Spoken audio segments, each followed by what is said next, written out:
here we want to find the derivatives of the hyperbolic functions. So the h here stands for hyperbolic, and here's how we can read them. So this is cosine, and this is sine. Some people say cosine hyperbolic, or hyperbolic sine, for example.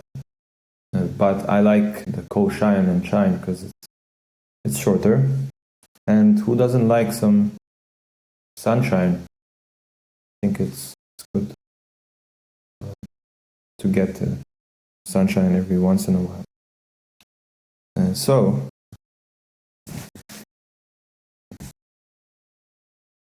here we need two facts to conclude the derivatives for these two functions. And these are the facts. You're highly encouraged to pause the video and try to solve the problem using these hints. For me, I will just proceed now. So the derivative of the cosine function, oops, it's a bit tricky with all the commands. So if I want to take the derivative of this, then I'm taking the derivative of that. And since this division by 2 is just a constant, so I hope you don't mind if I just put it here. We are allowed to do this because if you take the derivative of a constant times a function, you need to apply the product rule, so you get a prime times f plus f times a prime, f prime times a. So the product rule says you fix one element and you take the derivative of the other and then sum up these two terms. In this case, the derivative of a constant is equal to 0, so this whole term goes to 0, and you just worry about the derivative of f itself. So in some sense, it's like you can take out the constant. I don't like to say that, but it is how it's like. And so we take out the constant here, and then it's completely fine. And so we do that now. We also do the same thing for sine. So there you go.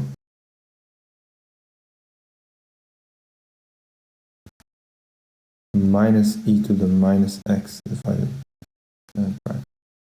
So this is something we can do.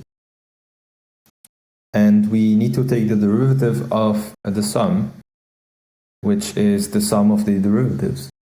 The derivative is linear, which means that I can look at the derivative of e to the x on its own and add it to the derivative of e to the minus x. And I'll do the same thing here. And I think you see where this is going.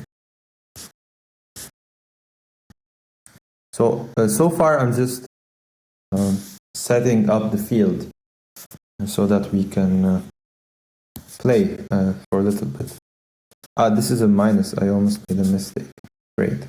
And I think you see now that, for example, this is e to the x prime. And for example, that is e to the minus x prime. So I think it would be useful to compute both of these derivatives on their own, and then we would plug them in. What do you think? Well, this is not difficult. The derivative of e to the x is just e to the x. In fact, e is the number that was defined such that when you look at the function a to the x and you plug e instead of a, you will get a derivative which is the same as that function. I'm not sure if that made sense. So this is just some hand waving. If you didn't get that, then it's fine. I'm just saying that historically they wanted to create a function whose derivative is itself. And that function was e to the x.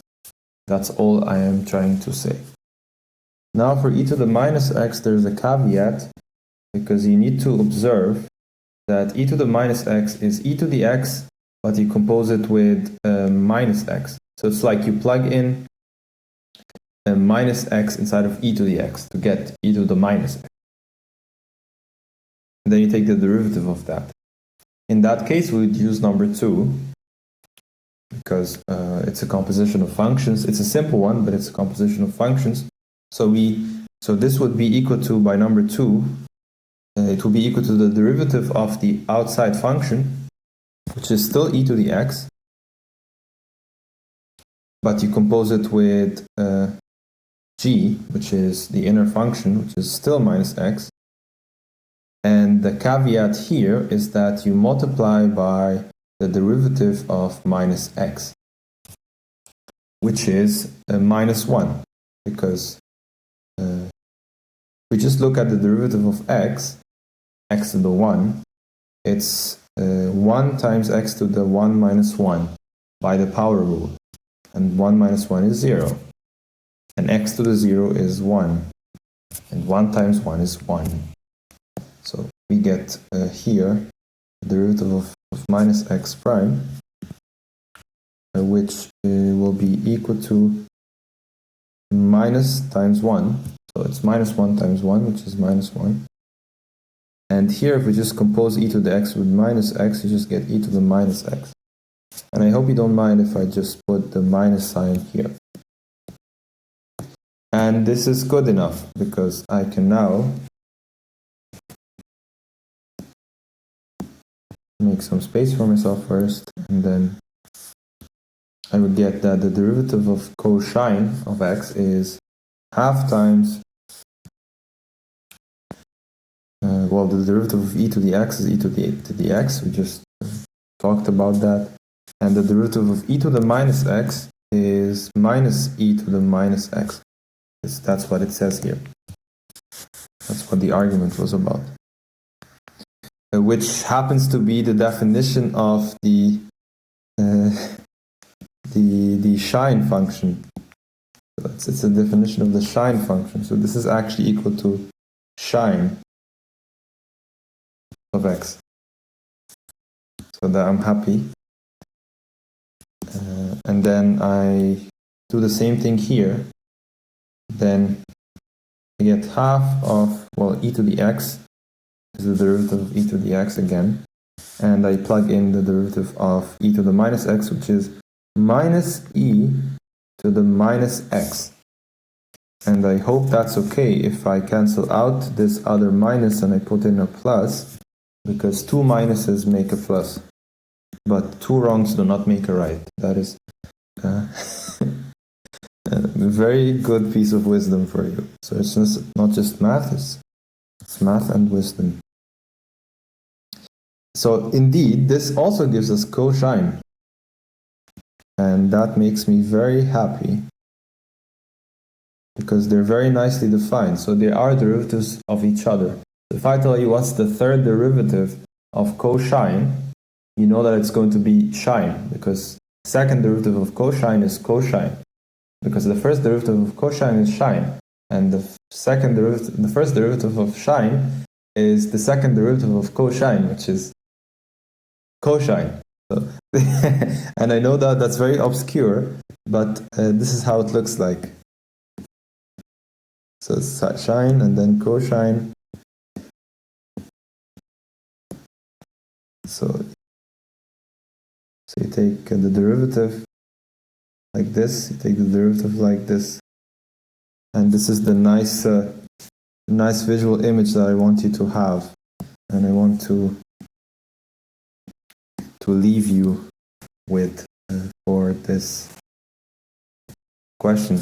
This is also something we see with the sine and the cosine functions, but with a small caveat that you get the minus, but they are four periodic, which means that the fourth derivative of sine is sine, first derivative of cosine is cosine, And it's a good exercise to write all four derivatives to see that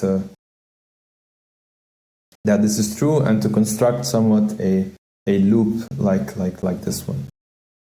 So that is it.